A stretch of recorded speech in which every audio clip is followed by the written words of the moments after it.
Ed, pleasure to have you on. Nice to have me. This is it's the first in-person interview at my new place, so I thank you. This is very impromptu. Well, yeah, not a problem. Yeah, Figured I'd drop by. yeah. So you told me that you were interested in doing some podcasting, and while I was just kind of showing you my setup, we're going over a few things. You're telling me about yours. Speaking of impromptu, yeah. Yeah, it's exactly like how long ago did you kind of have this? Literally, like, I don't even think a week ago. Perfect, Probably, and probably you're already showing up on some random podcasts. I'd say you're doing pretty well. Well, thank you. Better than I was doing a week after I decided to do this shit. But yeah. So what? I mean, I don't know. What was the main thing that made you want to get into podcasting in general? Or podcasting is such a weird label. It's like you can. It is. It's pretty. I mean, show. It's not. I don't think A it's. show. I don't think it's quite the household name yet. Yeah. You know, it's not like a. It's not an Apple company. You know, not everybody just knows it off the top of their head. It's not. Like you said, it's not a household name. It hasn't been like shrink wrapped in a package for everyone to. Right. It's not mainstream. Yeah. But I think it's a budding industry. 100%. Absolutely such room to grow and expand upon, you know, what other people have already done. But I mean, it's a sense of freedom, really. Gosh. Well, the one thing is just the long form debate. The fact that a lot of times when you're watching a video, like you're gonna get barraged by a bunch of stuff. Like, look at this. Look what we're talking about right now. Right. When you long form, you can take your time. You can have a story play out. Right. Anymore, I'll watch a video of certain YouTubers or even stuff on mainstream. And you can see it's so flashy, so glitzy. You're like, what am I even paying attention to? Like, Right. they're barraging you so much information, so much imagery. Right. Yeah. Sometimes I'm like, is this like, I don't know. I always look at that stuff. I'm like, what am I supposed to be gathering from that? Right. When I look at like a podcast or the opportunity of subversion is much lower. It is. Because half of podcasters only do audio. Well, that too. You don't even see what's going on. Right. But just the concept of doing something for, say, we do this for like 15 minutes, half an hour. Or if you did like 4 hours, like how much information, just like you want to say audio? Probably tenfold. I mean, it's insane. Well, the level of depth you can get into a topic. Like, even if we want to get into something not mutable, like history, like what happened in history. We can get into the nuance of what was going on, where you couldn't do that in a 15-minute. Like, you could say what happened, but you can't go give it an analysis, or even add context to it. Like, you know, so and so happened back then. How does that apply now? Right. You're sprinting. You're just trying to get through everything. That when you get there organically through a conversation, so much you get to so much more. It's not even comparable. But I feel like now you and I are like a montage of I saw Ben Shapiro and what was his name? Dave Rubin. It was the first time they had each other. It was before either of them hit it off. I saw a montage this one YouTuber made, and it was all the times they said, "I'm glad we're having this conversation," and it was insane. Like they said it like 50 times over the course of an hour, and this guy is just great conversation. Oh, I'm just glad we're having the conversation. This is a great conversation. It's awesome. This is the best. But so. Because I don't want to fall into that pitfall. What is the goal of what you want to do podcasting? Are you trying to? I mean, we talked about a few things. I personally do mine. One, first and foremost, to enrich myself. I want to make myself better at speaking, better presenting myself. But I also have a few hobbies of mine that I try to pursue. Interests I try to persuade people on. Is there like one thing that you see as your rallying banner to give you some identity as a podcaster? Well, I told you before, I really like I like the concept of doing a lot in a little bit of, how do I put this? Mm-hmm. I told you about the Eric Andre show. I'm really inspired by that show. A lot of people love it. It's sporadic. It's so funny. He's on Comedy Central. Yeah. And I mean, he just has a lot of loyal supporters. 100%. You know? And I mean, people look up to that for comedy inspiration. And I thought of doing comedy, and I'm like, I really like to talk about politics, and I really like to talk about current events, and I love to stay in touch with, you know, the world around me. So I figured, I did a poll on my Instagram and Twitter, and I said, if I did a podcast, how many of you would actually listen or support it? And the overwhelming response was yes. Mm-hmm. So I figured, and I really thought about, how could I combine both? You're saying the platforms, or? I'm talking about people told me, Mm-hmm. You should do both. You should do comedy and politics. And Mm. It's like balance it out. It's hard. Yeah. And I told him that's where the artistry. That's where the real artistry comes into play. Right. Because you can be pure comedy and not really get into politics like some people. Yeah. Or you can be too political. Comedy loses. Yeah, and then it gets dusty. Yeah. But, people told me if you balance this out, if you manage to find a way to do it, this would be awesome. Oh yeah. So I started thinking of ways to combine the two and intertwine them. And I just thought like a roundtable podcast of just pure, raw, unedited conversation of just whatever topic comes to my mind.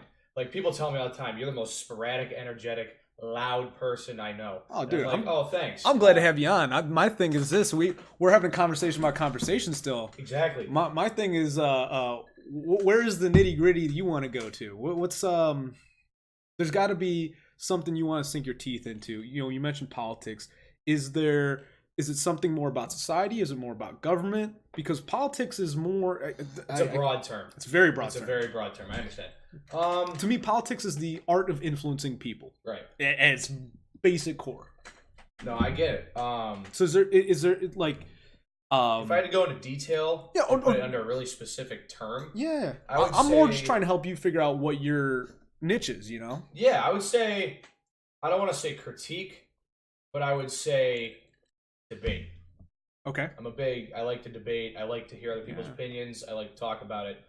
And for anyone listening, I'd just like to say, Ed, we're keeping anonymous, but you are way ahead of the curve I even set for myself to do this. How old are you? 17. About to be 18. He is 2 months. If you like to hear him, I'll plug him later on the video. Just want to make sure we'll get your social media there. Well, thank you. But I just want to take a second and appreciate how young you are, and you do have a good voice for this. I do think you're going to do well. Well, thank you. But that being said, is having a vision to it is huge too. And True. I think debate at a young age works very well. Look at that Caitlin Bennett. She is awful at debating. She is pretty bad. But she's good because at marketing knows what herself. She's talking about. And she's good at marketing. She does. I hate her. I think she's just I don't hate her. She's pretty ignorant, but she damn well knows how to put herself out there and make sure everyone knows who she is. She's pretty ruthless too. That's the one thing I've seen. Like there's a lot of people try to knock her off her podium and she stands her ground. No, she does not move for anybody. I respect her. I just don't like her. It's not that I hate her. Hate implies I even care. Right. She is fringes of my mind. Yeah, she's not a very likable person. But my point is she uses that youthful vigor that you have. Like, you have to understand the way people will see you at 17 starting a podcast. Right. You will always be the person climbing into the race. Me at 27, I'm still young in the podcast game. Right. So I think debate is probably going to be a great avenue for you because that's kind of already the lane you're in. People you're that rapscallion people got ankle biter, you know what I mean? That kind of. Yeah. But I think if you just own that lane, what would you want to do? Debates? Would you want to like meet people on the street? Would you want something a little more organized? I would do a little more organized. Organized, yeah. Okay. So someone you maybe talk to ahead of time. Maybe sprinkle in a live interview somewhere around there. Maybe Skype. Skype. I like the idea of a Skype. That's most of my interviews are all Skype. Yeah. Like this is the first in person I've done in some time. Yeah. So, but I think Skype interviews, debates. Would you want to do mostly people you know, or would you rather meet people online? I'd be willing to do both. A little bit of both. I do friends and family. Yeah. Because my grandma loves. I mean, you think I'm a politics freak? I mean, for people who might be listening who know me, I mean, she is just. I mean, she might as well be president, regardless of her political opinion. She's just so in tune with the world around her. Is she one of those people who just when she figures something out, she assumes everyone else has figured it out too? Exactly. Okay. Yeah. I know that's the type. exactly who she is. Yeah. The moment she's figured out, she's like, all right, we're all on the same page too. Exactly. Yeah. So I get like that too sometimes. But yeah, if I had to do some type of Skype call or interview or something like that, I'd do like a round table type thing, like a discussion, like what's that show on MSNBC, Morning Joe or Meet the Press maybe? I don't know, but it's something like that. It's a round table type. Just conversation building, Yeah, no, that's actually, dude, you hit on the head of what I'm trying to do. Realistically, I'm trying to create a community personally. Yeah, I want to create. I have a few people who are also creators, but I also have some people who are more idea people. Because I have friends behind the scenes. Well, yeah, I'm not even saying behind the scenes. I have friends of mine who are just good influences on my thoughts and what I'm trying to tackle next. Yeah, and they have no there's people who have no interest on being on my show, but it's getting them involved in the conversation. To me, like that's the fringes. But then you have everyone in the middle. You have people who are watching. You have people who are listening. You have people who are being on the show. Right. And like once you get that full network together, that's where one, you're providing ideas to other people, but in turn, like I have learned so much more by trying to do stuff like this, just because I'm running into people and they know more than I do. Right. Like I realize the limits of my knowledge by putting myself out there. Right. And yeah, man, I don't know. I hope that I think debate is going to be a good avenue for you. It's just a matter of don't intimidate people, because that's the only thing. People tell me I get really loud. If you start a debate channel, that's why I kind of do interviews. I was looking to do debate. I was looking to do something a little more aggressive like that. Right. But I don't know. For me, what I'm trying to do is I'm trying to like mellow things down. Just give people something to chill. But if what you're trying to do is you're trying to provoke thought, you can do maybe shorter, more digestible debates. Yeah. And I don't know. Was there one debate you're like chomping at the bit to go after? Or? Oh, jeez. I mean, we don't need to get into debate about anything, dude. I know. I swear, like, I would like. You tell me. We talk about whether that's green or blue. Like one, whatever. But like tapestry back there. Yeah, right. Oh, dude, I could go. Is it more green or is it more blue? Oh, it's blue. Dude, that's more green. No way. Whatever you're gonna pick, I was gonna pick the opposite. That's the point I'm making. We can find something like I like debating just for the sake of debate. That's what I'm saying. Like it's just so entertaining. Well, like if I'm not entertained, I will support things I don't agree with. Just for like let's see where this peters out. Hear the opposite. Or even it's a challenge for myself. It's like, can I take on the mantle of something I don't agree with? So or I don't embody. Can I understand this from their perspective? Right. Like I get exactly. It's a thought experiment. It's I don't know. One of the videos I released yesterday was on flat Earth. I saw it. And I watched. I'm not a flat earther. The thing is, it's funny. People a few friends of mine on Facebook, they're like, "No, we shouldn't do flat Earth. It's stupid." Whatever. On Twitter. All my Twitter people are like, yeah, let's talk about flat Earth. It's awesome. I'm like, all right, cool. And then on YouTube, I had, because I put the tags flat Earth. Right. So I had some flat Earth, not apologists, and people who don't like flat Earth. Yeah. They're like, you're an idiot. Why can you believe flat Earth? I'm like, first off, you're proving exactly why I'm doing this. Second off, I'm not a flat earther. Right. And third, you're not entertained by just having the idea. It's like, I've flown in a plane. I've seen the arc to the Earth. I've seen the curvature of the Earth. Yeah. I'm not a flat earther. But you can't deny, anyone who's done higher level geometry will understand that the arcs, lines, planes, spheres, the math that interacts, the whole trigonometry, the fact that triangles are a gateway to understanding the difference between a line and anything that's not a line, right, is mind-blowing. That's insanely awesome. It's amazing. But most people don't know higher level math, so I take calculus. So unfortunately, I do understand to it. The first I ever did, I did applied to, so I'm like above average, just above average. Right. There's people who know way more than I do, but I know a lot more than a lot of other people too. Right.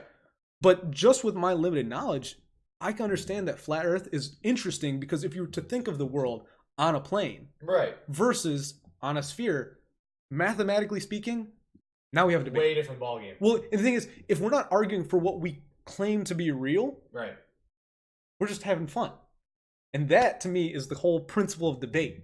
Is like, I take a stand, flat Earth. You take a stand, sphere. Right. Now we're just trying to figure something out. There doesn't need to be a winner, but I think we're trying to bridge it. Right. One of the main things I see in debate is one person's trying to win so bad that they don't even see that they're completely losing the whole like meta of the argument. Right, their traction. Right. They win too hard a lot of times. Right. I'll see people they'll like dot their I's and cross their T's. There's one guy, Vincent James. He does the Red Elephants, a YouTube channel. I don't know if you know him. Nah, kind of mid-tier level guy. Yeah. I paid attention to him when he got banned off Twitter because he's such a mild-mannered guy. Right. He's all about facts and figures. Honestly, I respect the hell out of him because where I make assertions on things I think, he normally has the facts and figures to pull it up. But that's the problem. I watched him debate people, and he just blows them away with evidence to the point where I don't even want to watch him. It's just boring. Because he's so right. Like, people will make a joke, and they'll be like, oh, yeah, back in the... He's like, actually, it was 1976, and it was Article 35B. Yeah. And actually, it switched the year...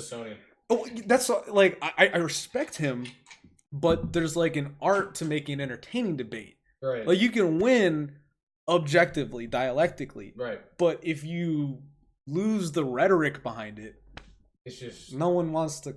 It's just boring. That's why I stopped watching his channel. But it's that kind of thing that people get so lost in the debate. You know, they just want to win, and I think one of the things you got to do is you got to make sure it's entertaining. Right. So what are you gonna pull? What are you gonna pull to make things entertaining? I feel like I put a lot on you with that question, but you got to wonder what your shtick is. You know, entertaining. Yeah. I feel like I just said entertain me essentially. Yeah, no, so it's a bit arrogant, right, but it's an important question to ask because how about this? Not what your shtick is. What are you gonna be looking to do that's gonna bring people back? I would keep it random. I would have a complete and utter random debate about anything that pops into anybody's mind. We could be having an entirely serious educational debate on very two research stringent subjects. And then out of nowhere, me or one of my correspondents could just go, apples. Okay. Exactly. Or you know what my favorite thing is to like integrate Twitter in particular. Right. Now, obviously any other social media would work, but Twitter in particular, just see what's trending. Yeah. I mean, hey, for instance, do you want me to pull up something trending? All right, so Browns are trending. Seattle snow. LGBTQ gang. LGBTQ gang. Yeah, that's trending in the United States apparently. Joe voted for the war. Let's click on that. That looks spicy. That sounds interesting. That looks spicy. Oh, creepy Joe. Oh, Joe Biden, yay. So it's trending. Trying to relitigate your Iraq war vote is a head-scratching political move. Joe voted for the war. Yeah, so that's trending. That's the thing. I don't know. I feel like we had some interesting things happen recently with the Iran war, where I think like the social media Twitter sphere right now is a little like saturated after all they always blow everything up like that. Well, I'm saying like we're kind of in a hangover after all the World War III memes right now. Yeah, those are so funny, dude. The thing is, I don't know. My attention span for these like new little memes is getting smaller. Like I can appreciate a meme for less time. Like I get exactly what you're saying. I got sick of Baby Yoda after episode 4. I'm not gonna lie to you. I've not watched an episode of Mandalorian. Come on, man. I'm sorry, boss. Come on, man. I make a reference. I assume you're a. I mean, I know who Baby Yoda is. I know. Everybody does. That's why it's not a big deal. I'm just messing with you. I mean, I will say, I'm a pretty big Star Wars fan. Nailed it on Mandalorian. Did they really? Collapsed on the new movie. Completely. You didn't like The Rise of Skywalker? See, I'm a big fan. One of the worst movies I've ever seen. I don't know what's worse. It's not a great. If you're a critic and you appreciate fine acting and like real, gripping story, then it's not really the movie for you. But for me, I love Star Wars because it's Star Wars and nothing else. And so the fan service for me wasn't that big of a deal. Well, no, it wasn't the fan service. There was a lot of fan service, but I thought they did it right. I appreciate fan service. Yeah. I appreciate fan service. Some people don't. My issue is that it just didn't make sense. There's not a lot of backstory given in the first two sequel movies. The one best thing I will say about the The Rise of Skywalker is it teabags my least favorite movie of all time. Last Jedi. That you and my uncle both, man. If it was I don't know which one's worse. See, that's why all the critics love it. It's such a greatly directed movie, but it's just it deviates from I think the true Star Wars core ideals. Oh, 100%. It completely overturns the Luke Skywalker character, ideal. You're talking about The Last Jedi? Oh yeah. Yeah. See, in the first original trilogy, I mean, you know what the name of the first ever Star Wars movie was called? A New Hope. In Luke, The Last Luke Jedi, Luke desecrates is that the new hope. Right. He is hopeless. He is despair. He's a hermit. Yeah. He's not the new hope guy. Right. It shits on his name. Mark Hamill said that in every interview leading up to it too. He's like, I don't like what they did with the character. This is ridiculous. Yeah, this is stupid.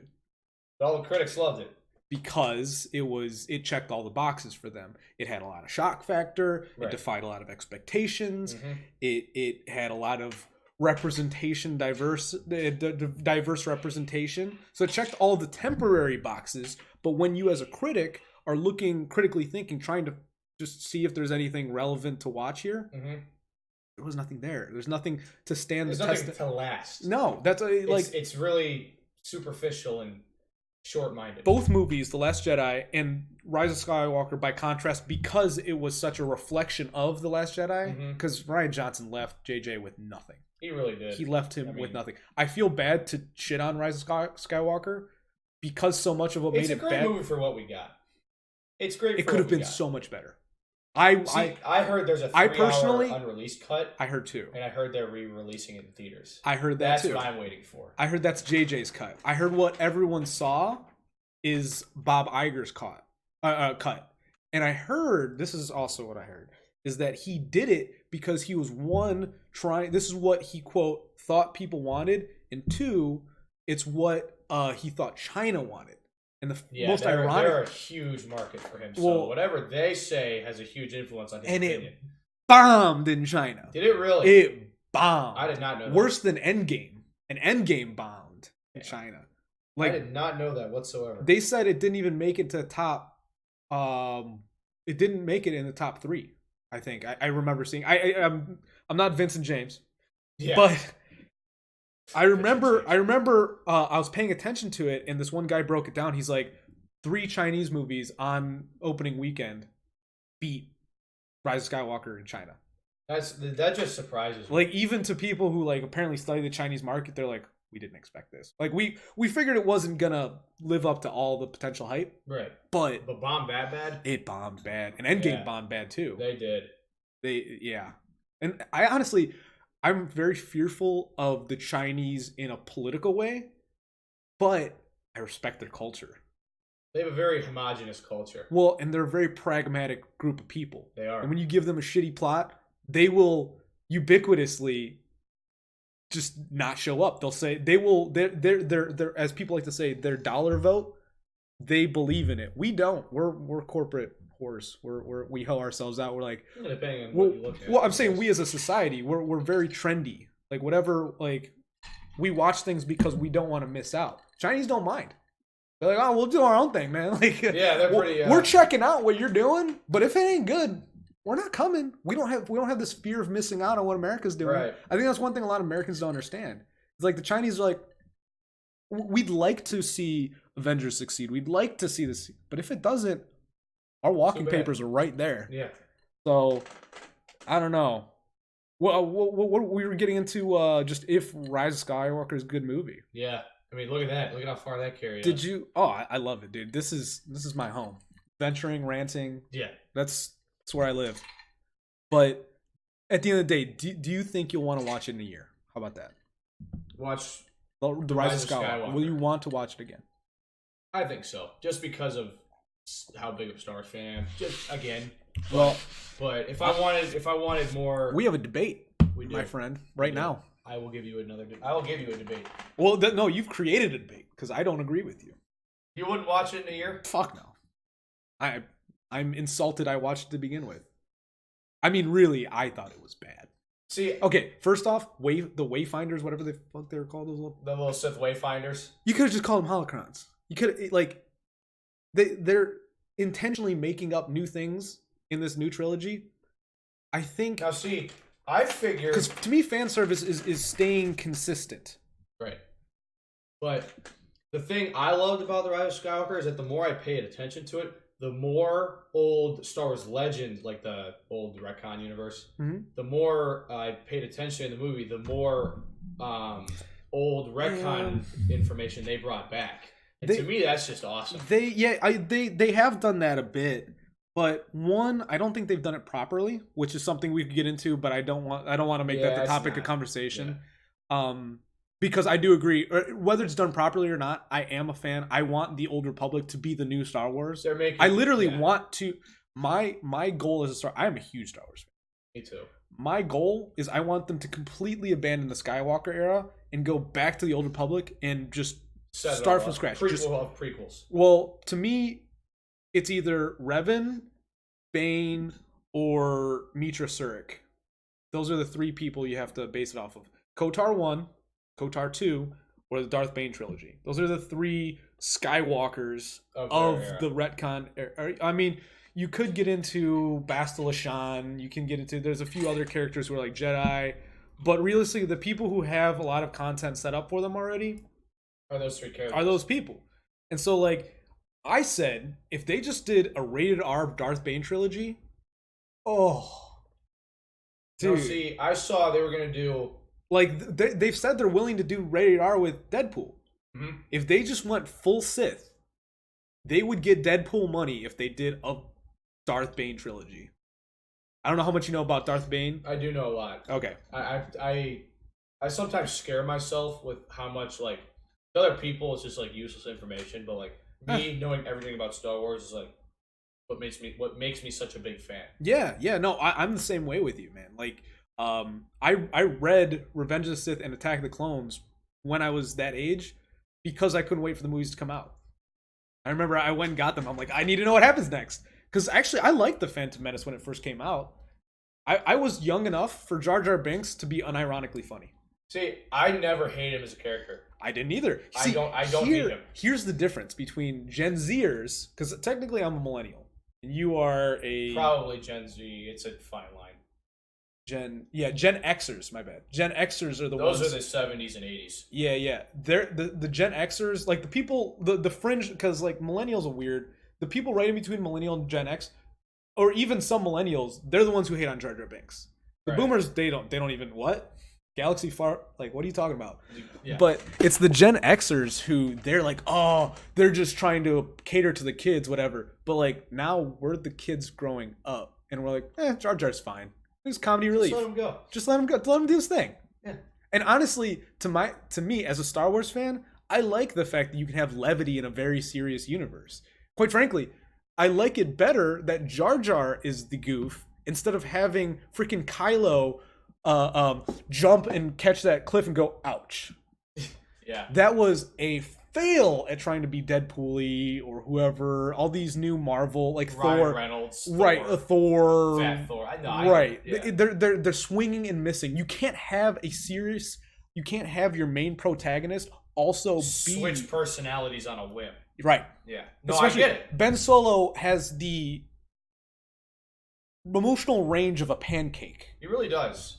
He has the and he could have been switch his appearance like that, but he can't just like. Well, he's not a very comical type guy. No, and the thing is, I remember seeing that. I'm just like, what? Although the one scene they did where he imitates the Han Solo Return of the Jedi, like the shrug, that was pretty funny. I don't know. That to me was just neutral. I'm like, it was a little cringy to me, but it was like, okay, fan service. I just kind of like let it go by. You let it go by? I just let it go by. I thought it was I didn't hate it, but I didn't like it. I didn't like it. I thought it was a little cringy at first, and then I'm like, calm down. It's not that bad. That was my reaction to it. You had to calm yourself down. Well, I did. I was like, well, that's the point. Is like Ben is not Han. He's not.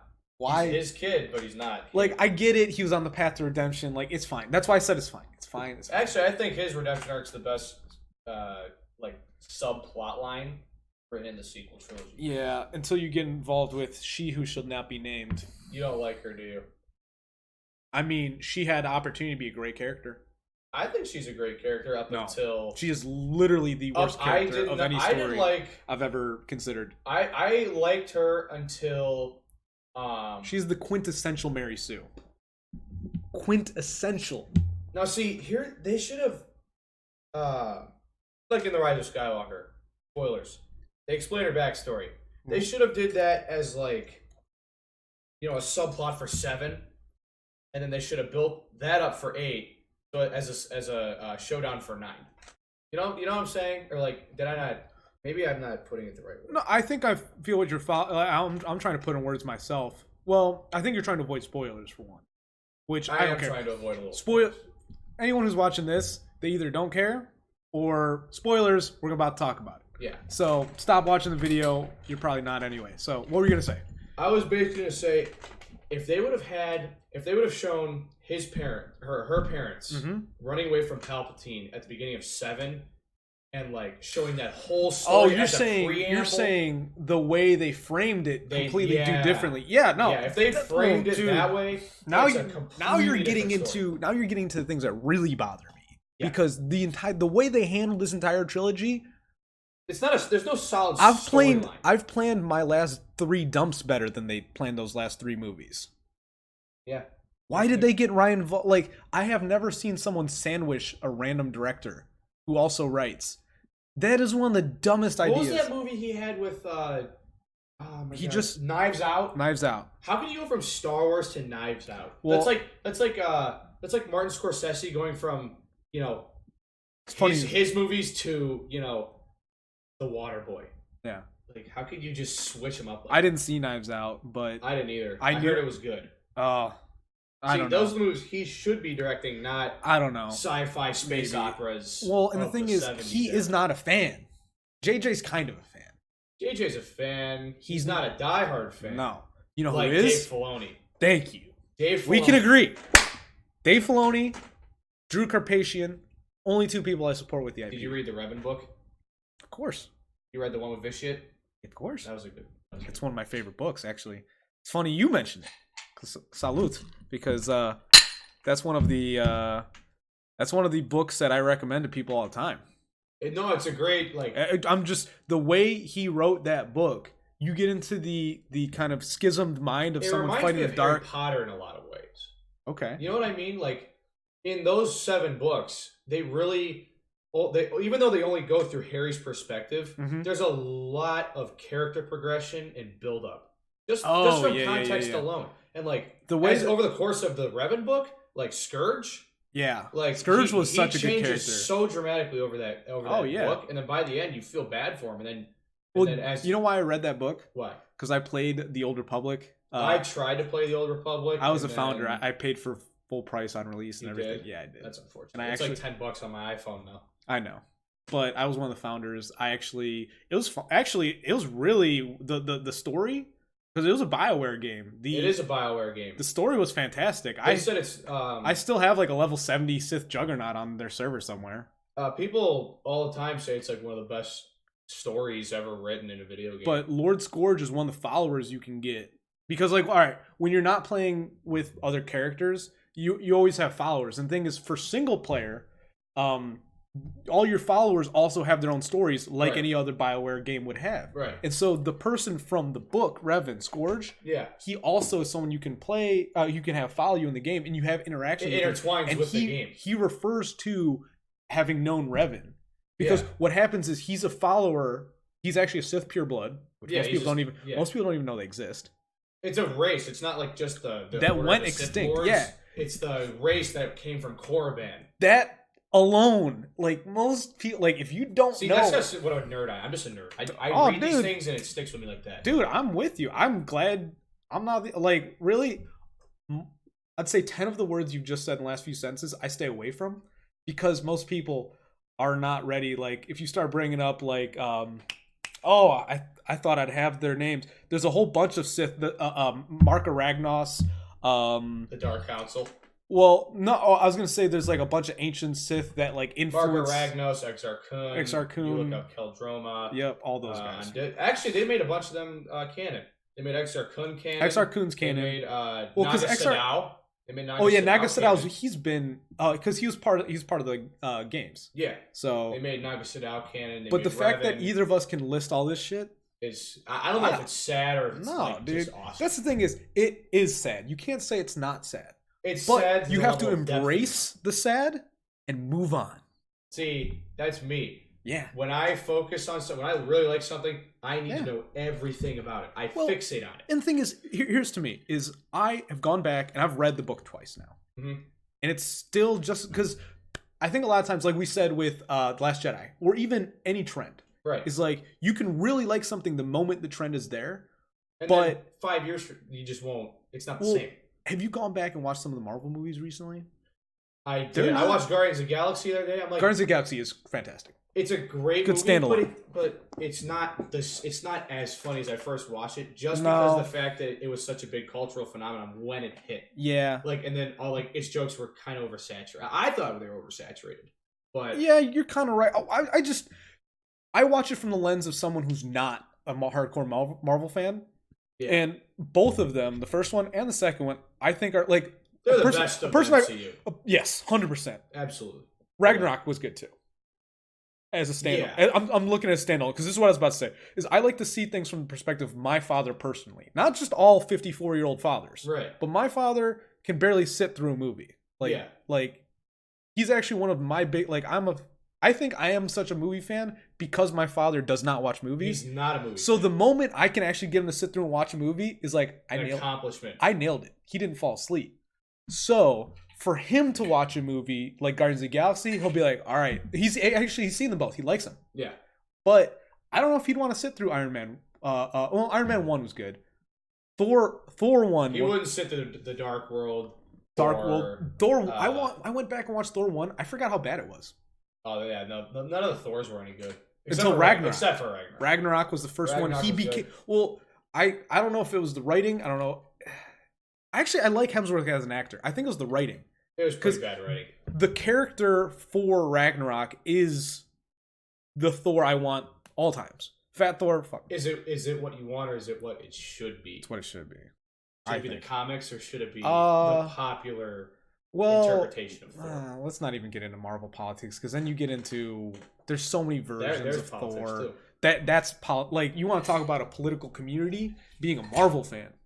Marvel fan, Star Wars fan, shit. I think there's and all this shit's intertwined because it is Disney that owns it. So like, it's all the conversation. Same company. Well, the conversation we can have about creative differences, like issues we have with Star Wars and Marvel, to me are Endgame and Rise of Skywalker are essentially the same movie. Well, everything except time. For the way, I'm sorry.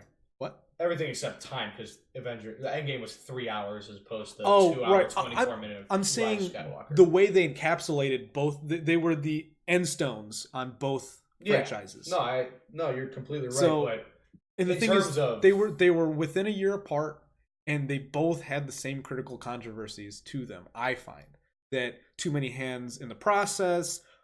Too many stories being told, not enough actual character development. Because the worst problem I have with Endgame is to me, it was just a victory lap. It was just, how many characters can we put into this one movie? I thought they did a good job. Now we're switching to critique to Endgame. Yeah. But let's let this roll out for a second. I thought Iron Man arc was good. I thought Captain America arc was pretty good. Those are the two main focuses of the movie. Those were the two highlights. Fucked up Thor. Thor to me, they Last Jedi'd. It was all shock factor. To an extent. They I love I forget her name, and I love her character, the Valkyrie. But when he just hands off like leadership of Asgard. Like, and the thing is, building in Norway. It's another one of those moments for me where I go, it's like I have to put up with this now. Right. Because here's the thing: is it's like, I understand that if I really was to get on a pulpit and say, I can't stand this, the feminists will come after me. And the thing is, it's like, I don't care that much. Because it's not that she's a woman. It's not that she's all the things that they're going to accuse me of. African-American woman. It's like, oh, you just have a problem with that? And I'm like, no. I have a problem that you... more like No, my problem stems from something completely different. For me personally... I just wish they would have branched her out more in the Thor movies. Honestly, she can have her own movie. I forget her name. Probably Valkyrie. It's been so long. She's the last of the Valkyries. She has her own name. Yeah. She's the last of the Valkyries because the last time they took on Hela, she's the one who survived, and she regrets surviving. That's why she's a drunk. Really good character. Like you said, didn't flesh her out.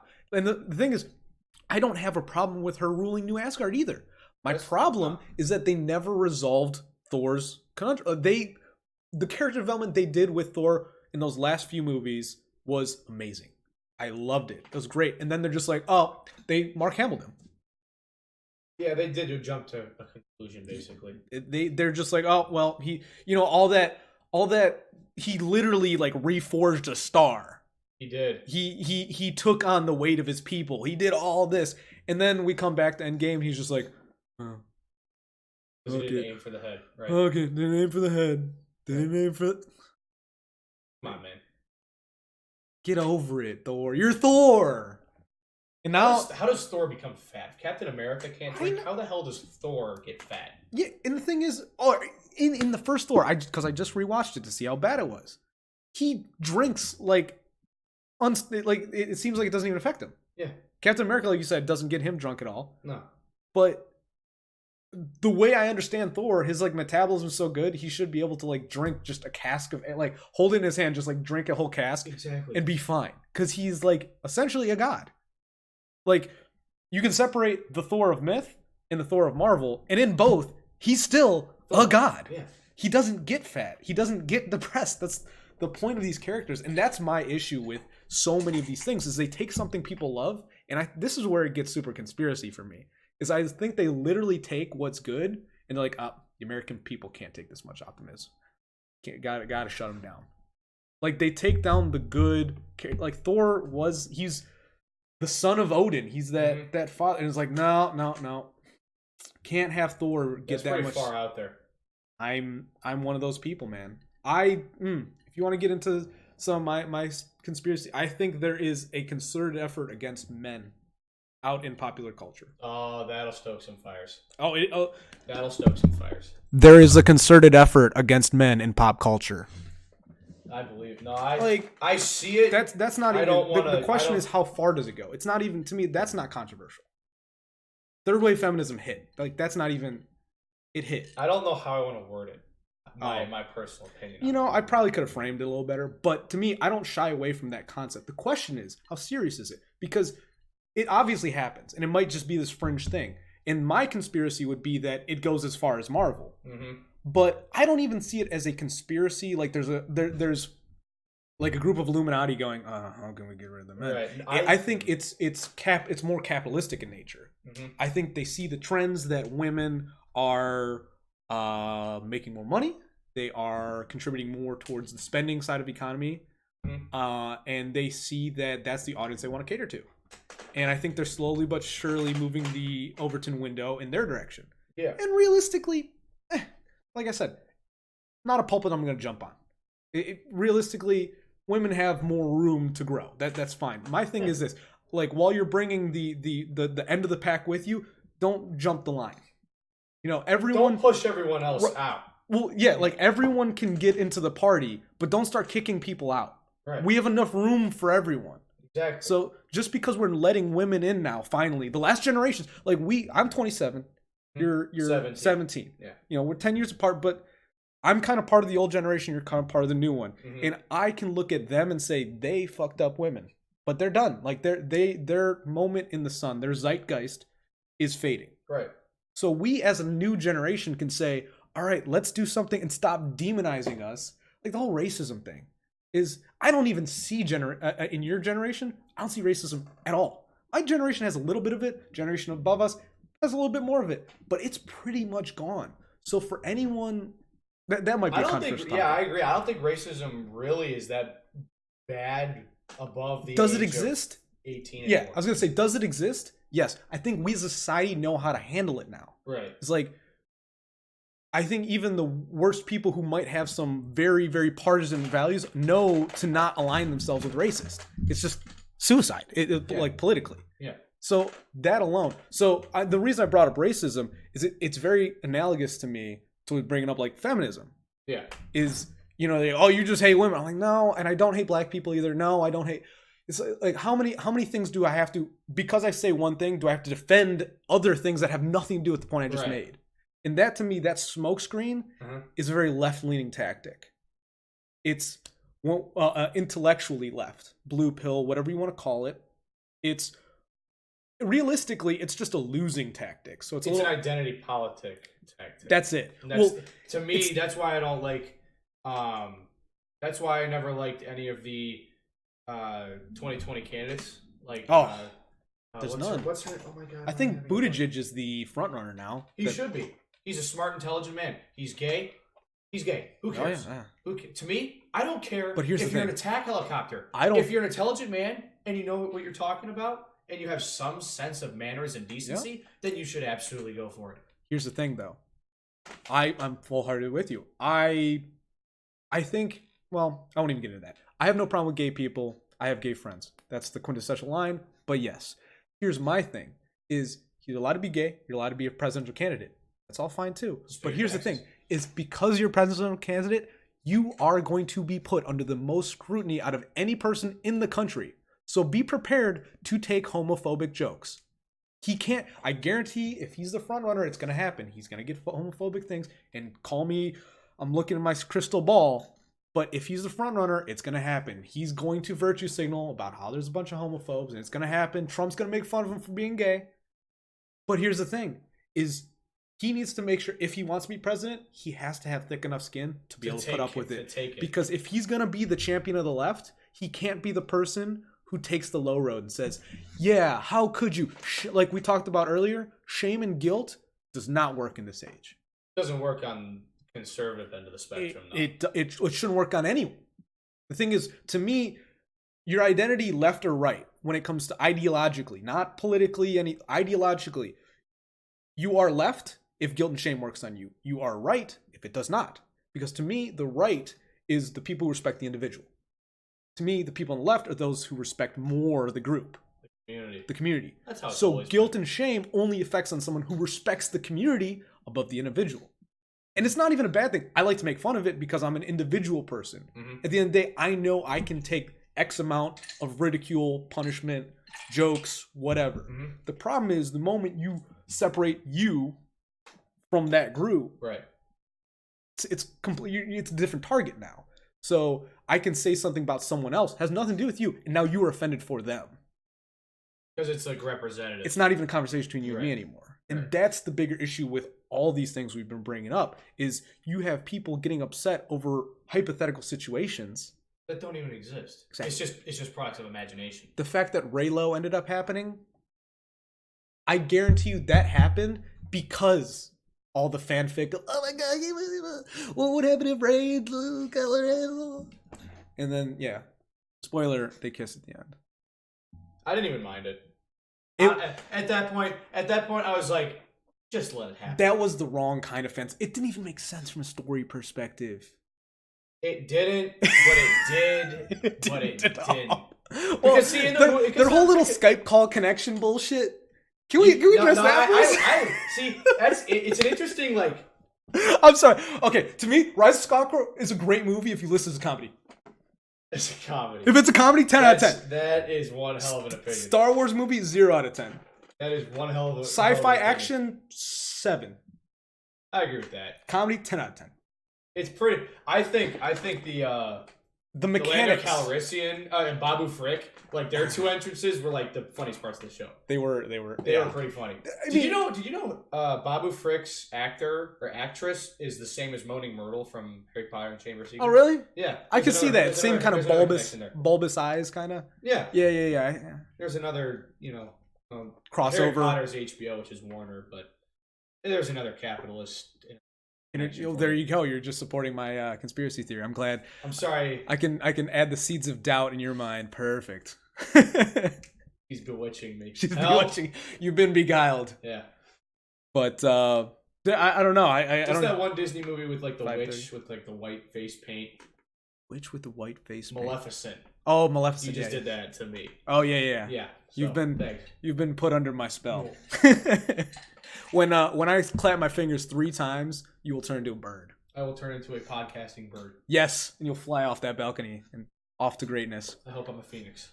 Well, do we want to get into any more? I feel like we wrapped up that point. Or do you got to bounce? I think we did. Okay. I think we did.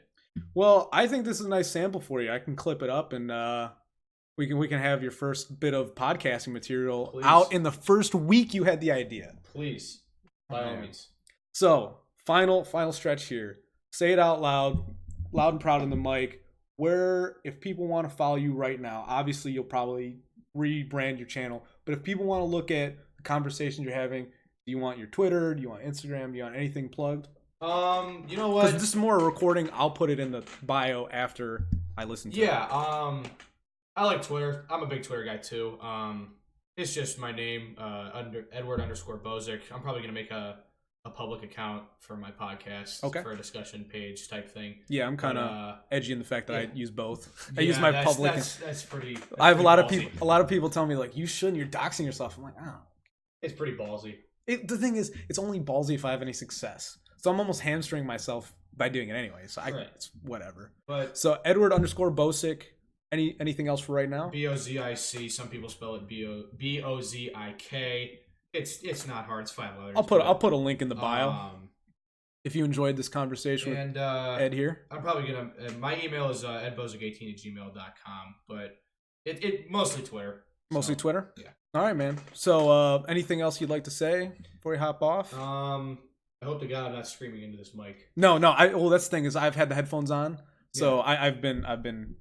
I got your back. We sound crispy. All right, thanks, it's all good. But no, I'm looking forward to something new. Dude, I think you got something here. I don't know. It's not like I have any real acclaim to my name, but I think you got a voice for it. I think it'd be worth listening to your opinions. Well, so thank you. Keep an eye out for Ed Bosick. Thank you. And nice meeting you all, and thanks for having me on the show. Yeah.